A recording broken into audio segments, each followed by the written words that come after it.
할렐루야, 아멘.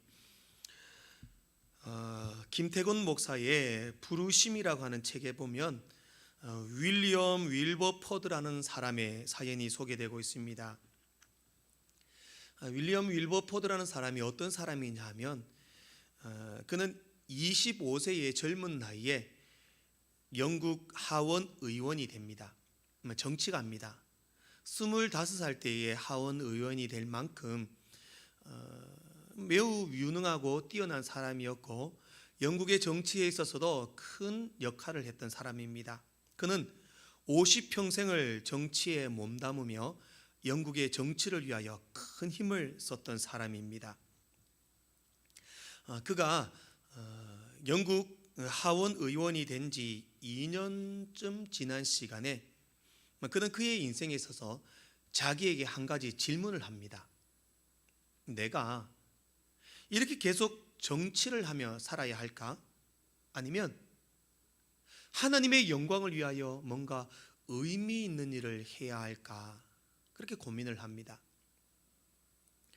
그때 당시만 해도 하나님 앞에 거룩하게 살고 주의 영광을 위하여 살기 위해서는 당신은 모든 사람들이 하나님의 영광을 위하여 살려면 모두가 성직자의 길을 걸어야 한다. 그렇게 말하는 시대였습니다. 그래서 많은 사람들이 주의 영광을 위하여 성직자의 길을 걷고 목회자의 길을 걷는 그런 시대였습니다. 그렇게 자신도 이제 나도 뭔가 하나님을 위하여 의미 있는 일을 해야겠다. 그렇게 생각하고 목사가 되어서 하나님 앞에 쓰임 받아야겠다. 그런 생각을 하게 됩니다. 그런 생각을 하고 있는 그때에 윌리엄 윌버포드로부터 한 통의 편지가 도착합니다.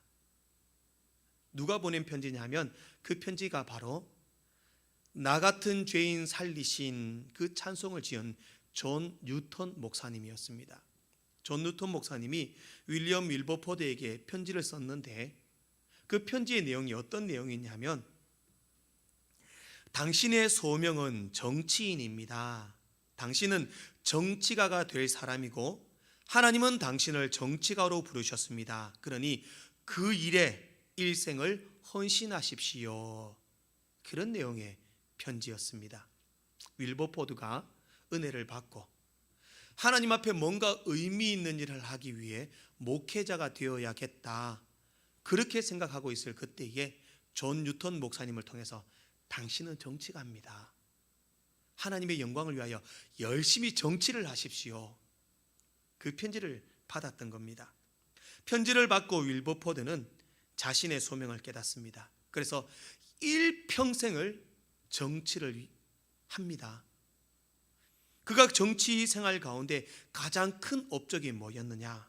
바로 영국의 노예 제도를 폐지하는 일에 앞장섰습니다. 그 노예 제도를 폐지하기 위하여 열심히 법안을 상정하고 법안이 통과되기까지 노력을 합니다. 결국 영국은 모든 노예는 1년 내에 해방을 하라는 노예제 폐지의 법안이 통과하게 됩니다. 언제 그것이 통과되었느냐? 바로 윌버포드가 병상으로 병원에 누워 있을 때에 통과되게 됩니다. 평생을 정치에 몸바쳤고 노예 제도를 위하여 힘을 썼지만 그가 정치에 몸담고 있을 때는 통과되지 않았습니다. 그러나 그가 병상에 누워 있을 때 바로 그 법안이 통과되고 그 법안이 통과되고 난 사흘 후에 윌버포드는 하나님의 품으로 떠나게 됩니다. 윌버포드의 사명은 하나님의 영광을 위하여 목회를 하고 주의 종의 길을 걸어가는 것이 아니라 정치인으로서 노예 제도를 해방하는 일이 자신의 사명이었습니다. 하나님이 그 일에 윌버포드를 부르셨던 것입니다. 사랑하는 성도 여러분, 여러분들에게는 사명이 있으십니까? 하나님이 여러분들을 왜 성도로, 믿음의 사람으로 왜 부르셨다고 생각하고 계십니까? 저는 분명히 믿습니다. 하나님께서 오늘 우리의 호흡을 연장시키시고 오늘의 우리에게 새로운 삶을 주시고 오늘도 이 자리에 앉아서 예배할 수 있게 허락하신 하나님의 분명한 계획과 뜻이 있음을 믿습니다. 여러분들에게도 하나님께서 이렇게 성도로 부르시고 예배의 자리로 부르신 목적과 뜻이 있다라는 것입니다. 그 뜻은 모두가 저처럼 목회자의 길을 걸어서 주의 종의 길을 걷는 것만은 아닐 것입니다. 오늘 윌리엄 윌버포드처럼 하나님은 그 사람에게 맞는 가장 적절한 사명을 주십니다. 그 일에 부르셔서 하나님의 일에 사용하신다라는 것입니다. 오늘 우리는 그 사명, 내가 무엇을 해야 하는가를 한번 깨닫고 바라보기를 소망합니다. 오늘 본문은 하나님께서 그렇게 모세라는 한 사람을 부르고 계십니다. 모세야말로 우리가 너무 잘 아는 인물입니다. 정말 파란만장한 인생을 살았습니다.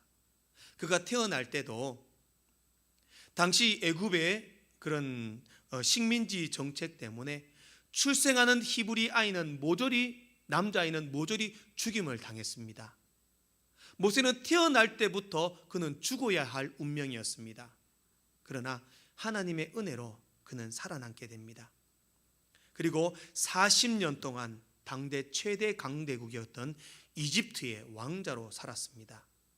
그랬던 그가 자신의 동포가 관리에게 매맞고 학대당하는 것을 보고 우발적으로 애굽 사람을 쳐 죽이게 됩니다. 그것 때문에 그는 살인자가 되었고 도망자가 됩니다. 도망자가 되어 광야로 결국 미디안 광야까지 도망하게 됩니다. 40년을 최대 강국 이집트의 왕자로 살다가 그는 도망자 신분이 되어 미디안 광야에까지 도망쳐 왔습니다. 미디안 광야에서 그가 한 일은 바로 그의 장인 이드로의 양떼를 치는 목동의 일을 했습니다. 그 목동의 세월도 짧지 않았습니다. 그가 80세가 될 나이까지 40년의 세월 동안 양을 치고 목동의 일을 하였습니다. 유목 생활을 했습니다. 그렇게 목동의 생활을 하고 있는 그 모세에게 하나님이 찾아오시고 부르셨습니다. 모세야, 모세야, 내가 너를 사용하겠다. 내가 너를 이스라엘을 애굽에서 구원하여 낼 지도자로 너를 세우겠다. 그렇게 말씀합니다. 지금의 모세의 나이는 80세입니다. 적지 않은 나이입니다.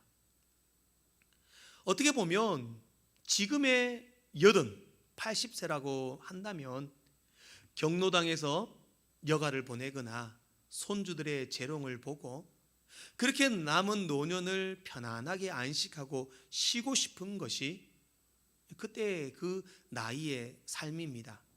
그러나 하나님께서는 그 나이에 이스라엘을 구원할 구원자로 모세를 부르고 계십니다. 하나님께서는 오늘 우리들에게도 지금 찾아오셔서 부르시며 우리들에게 주의 일을 감당하기를 원하고 계십니다. 그 부르심은 내가 나이가 많든지 모세처럼 80이 넘었든지 내가 많은 것을 가졌든지 적게 가졌든지 건강하든지 약하든지 많이 배웠든지 못 배웠든지 그런 것이 중요한 것이 아니라는 것을 알 수 있습니다. 하나님께서 쓰시고자 하는 사람에게 찾아가셔서 그 사람을 선택하여 부르시고 하나님의 일에 사용하신다라는 것입니다. 저는 오늘 이 본문 말씀을 중심으로 모세를 찾아오셔서 부르시는 주님께서 우리들을 찾아오셔서 부르시며 우리에게 새로운 사명을 주신다는 사실을 말씀을 통하여 살펴보고 그 부르심 가운데 응답하여 주님 앞에 쓰임받는 여러분들 되시기를 주의 이름으로 축복합니다. 첫 번째로 모세를 찾아오신 하나님은 가장 평범한 일상 속에서 찾아오셨습니다. 본문 1절 말씀입니다. 우리 1절 말씀을 같이 함께 읽어보도록 하겠습니다. 3장 1절 말씀입니다. 시작.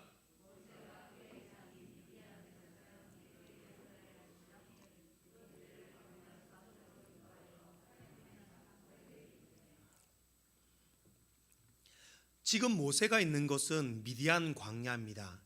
애굽 땅에서 살인자로 지명을 살인자가 되어서 미디안까지 도망하게 되었습니다.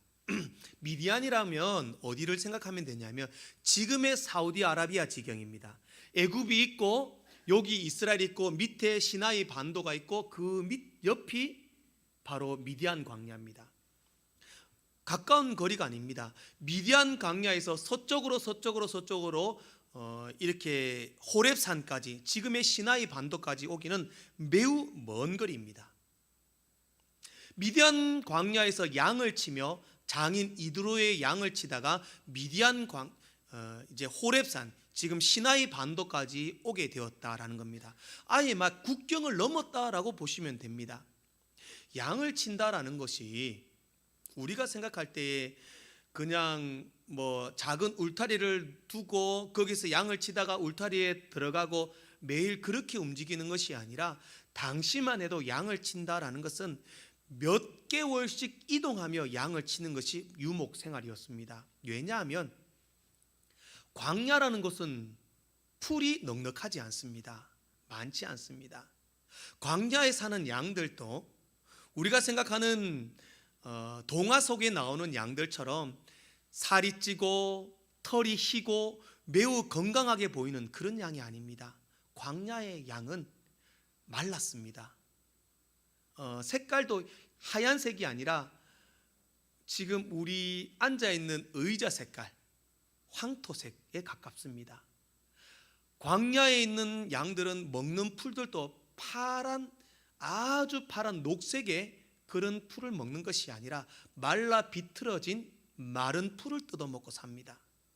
그러면 광야는 그런 풀이 많지 않기 때문에 목자는 매일같이 뜯어먹이고 하루 자고 또 이동해서 뜯어먹이고 하루 자고 또 이동해서 하루 뜯어먹이고 자고 그러다 보니까 수십 리 수백 리를 이동하게 되고 몇 달을 걸쳐서 이동하고 하다가 자기 집으로 돌아온다라는 겁니다. 그러니 지금 모세도 미디안에서 양을 치다가 시나이 반도까지 오게 됩니다. 아주 먼 거리를 이동하며 왔습니다.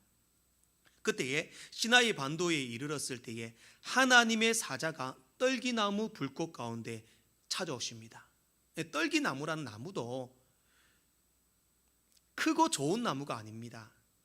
우리 과거에 생각하면 그냥 작은 숲을 덤풀 가시나무 정도로 생각하면 됩니다. 사진을 잠깐 보시겠습니다. 광야에 있는 떨기나무가 어떤 나무냐? 이렇게 생겼습니다.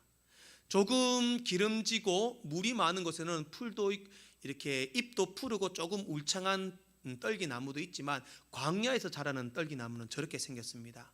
그 떨기나무에 불이 붙었습니다.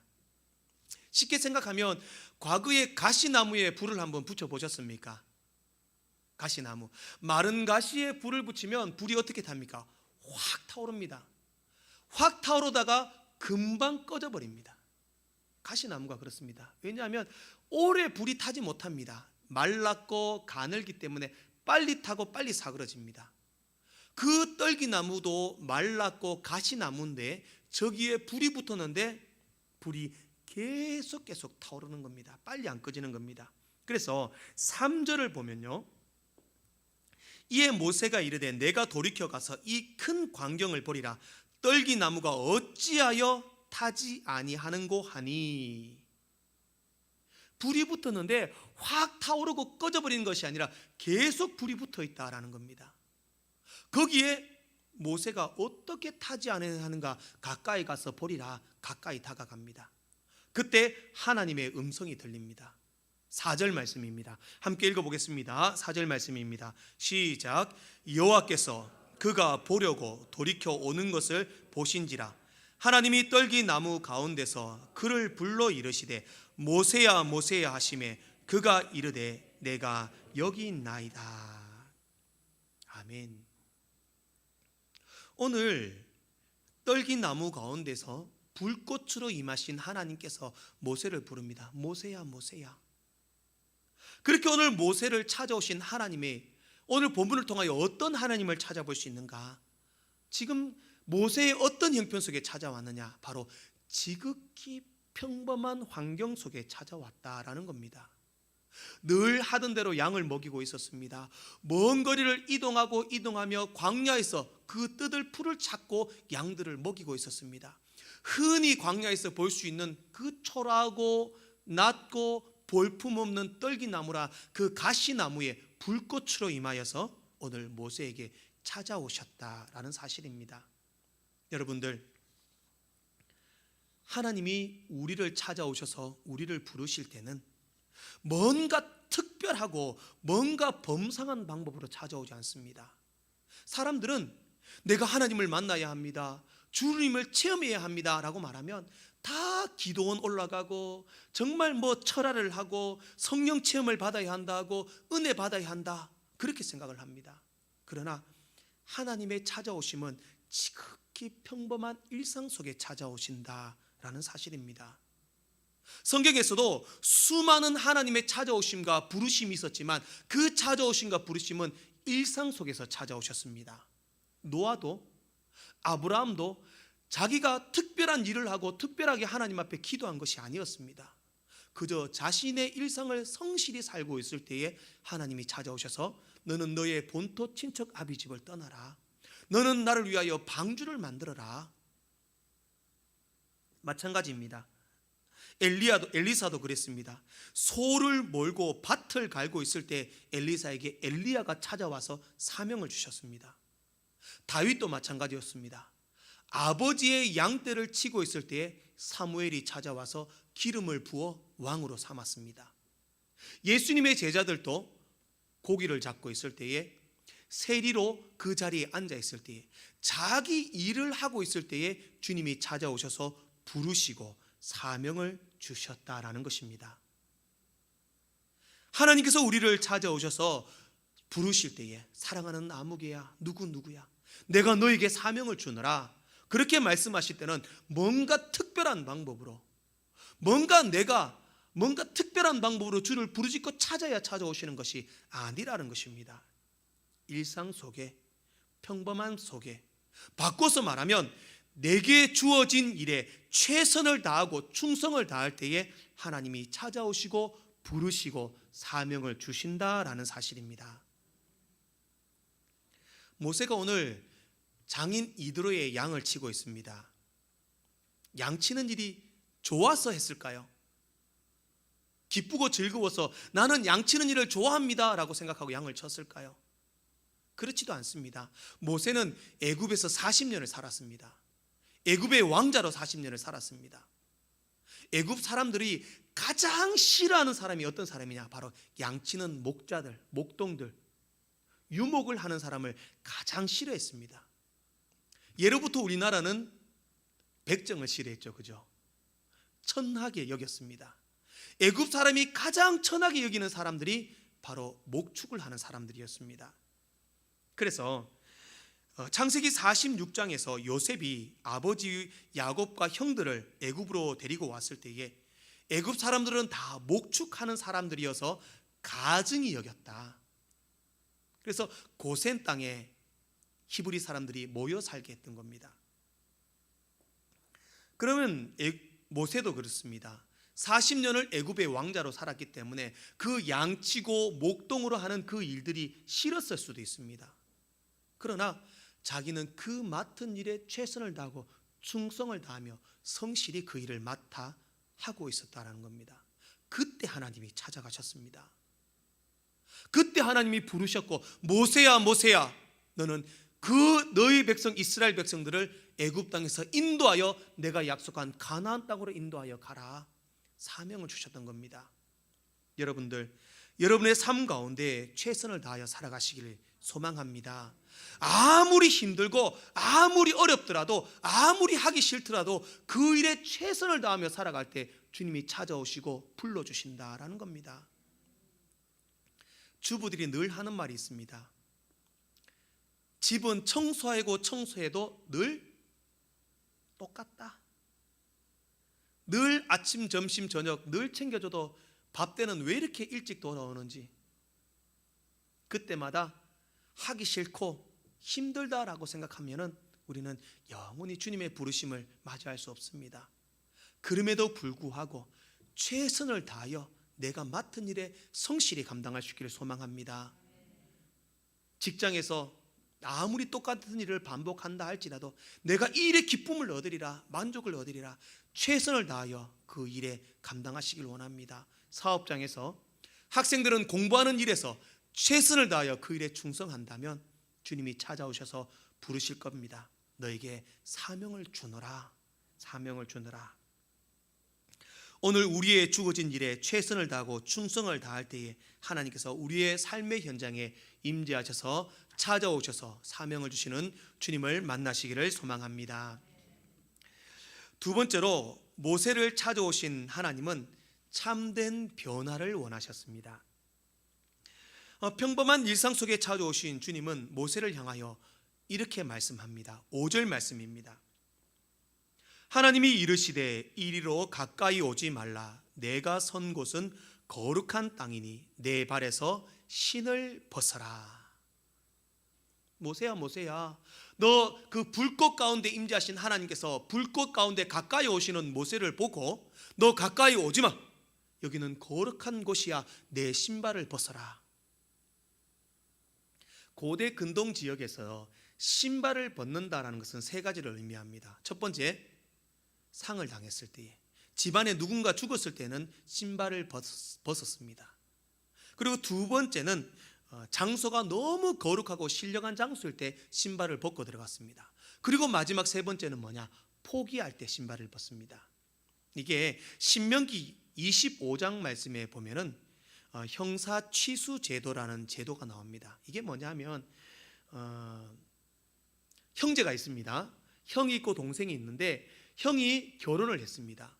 결혼을 했는데 이 형이 결혼을 하고 자녀를 출산하지 못하고 형이 죽어버렸습니다. 그러면 형수 혼자 남게 됩니다. 이 형수는 그 형의 동생이 그 형수와 결혼하게 됩니다. 그래서 형수와 결혼해서 아이를 낳아 형의 대를 이어주는 것이 형사 취수 제도입니다. 그런데 이 동생이 형수와 결혼하기를 거부합니다. 나는 이 형수와 결혼하기 싫습니다.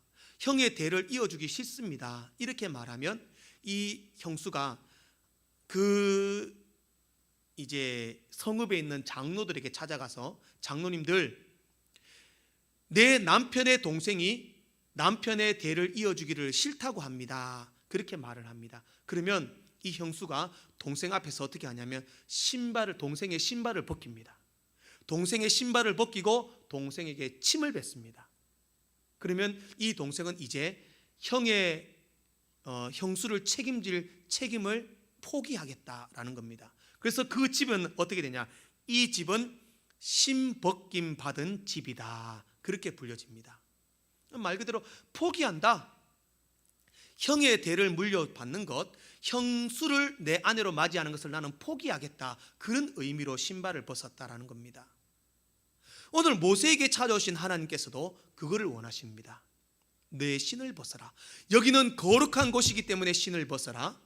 네 자신이 죽어야 된다. 네 자아가 죽어야 된다. 너의 삶의 모든 것을 포기해야 된다. 라는 그런 의미로 신을 벗으라. 그렇게 말씀하고 있습니다. 신은 더러움을 상징합니다. 온갖 더럽고 험악한 한 곳을 다니고 더러운 것을 밟는 것이 신발입니다. 하나님께서는 그 신발을 모세에게 벗으라. 네가 정말 하나님 앞에 쓰임받기를 원하고 하나님의 사명 가운데 부르심을 받기를 원한다면 네 신을 벗어라. 네가 거룩해져라.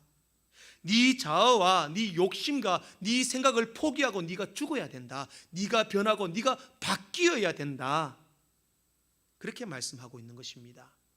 여러분, 우리가 하나님 앞에 부르심을 받기 위하여 내가 벗어야 할 신발은 없습니까? 오늘 하나님은 우리에게 찾아오셔서 말씀합니다. 내 발에서 신을 벗어라. 하나님 앞에 내가 쓰임받기 위해서는 내가 바뀌어야 한다라는 겁니다. 신을 벗듯이 내 자아가 죽고 내 욕심이 죽고 내 생각이 죽고 나의 모든 것이 포기되어야만 하나님 앞에 쓰임받을 수 있다라는 것입니다. 뉴욕에 메트로폴리탄 오페라 역사상 가장 훌륭한 인물로 평가받는 제롬 하인즈라는 분이 있습니다. 이 사람은 어릴 때부터 오페라 가수가 되는 게 꿈이었습니다. 그 꿈 중에 뭐냐면 뉴욕의 메트로폴리탄에서 나는 노래하는 오페라 가수가 될 것이다. 그 꿈을 품고 살았습니다. 정말 힘겨운 연습 생활 끝에 천신만고 끝에 그는 뉴욕의 메트로폴리탄에 노래하는 오페라 가수가 됩니다. 그런데 오페라 가수가 되니 너무 바쁜 일정 속에 신앙을 팔아먹습니다. 매일같이 술을 마시고 공연하고 바쁘게 살면서 세속적인 환경과 타협하면서 타락하며 살게 됩니다.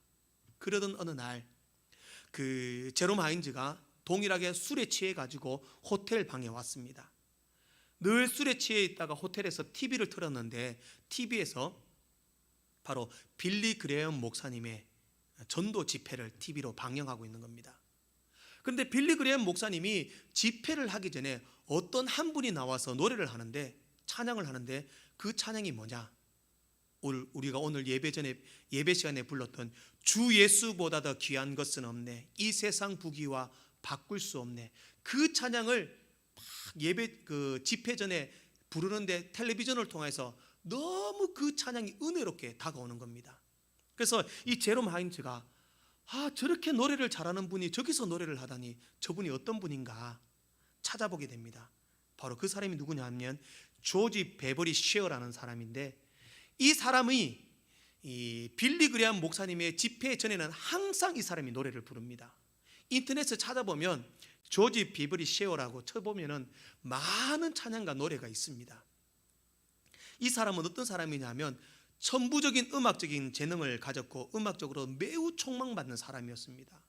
많은 명예와 부와 음악적인 그런 능력들을 인정받았지만 그는 다 싫다, 나는 하나님이 내게 주신 이 찬양의 재능을 하나님의 영광을 위해서만 사용하겠다, 그렇게 생각하고 다른 어떤 무대에서도 안 서고 그는 빌리 그레엄 목사님의 전도 집회에서만 노래 부르고 찬양을 했던 겁니다.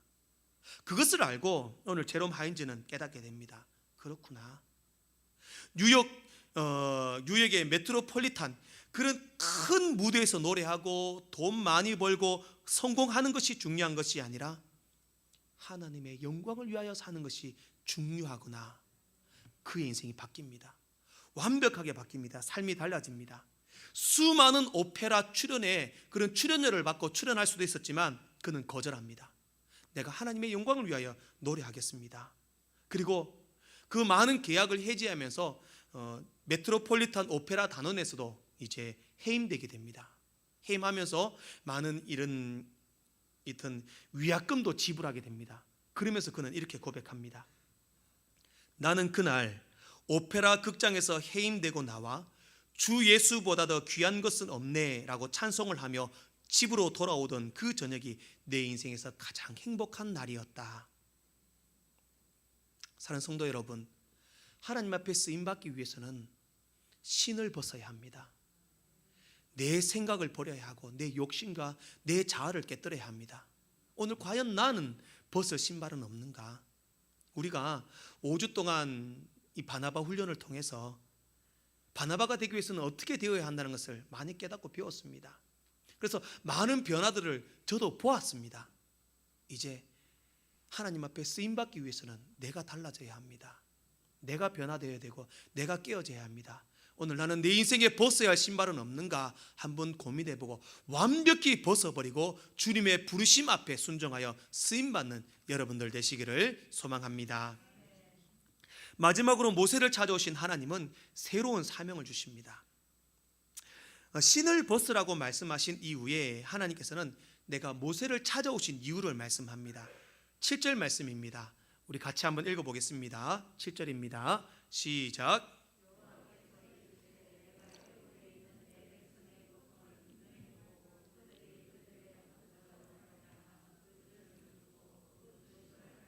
아멘. 세 가지 동사가 나옵니다. 고통을 보았고, 부르짖음을 들었고, 근심을 알았다. 보고 들었고 알았다. 모세야, 너희 백성들이 고난 중에 있는 것을 내가 보고 들었고 알았다. 사랑하는 성도 여러분, 세상이 이해해 주지 못하고 알지 못해도 우리 주님은 보고 계십니다.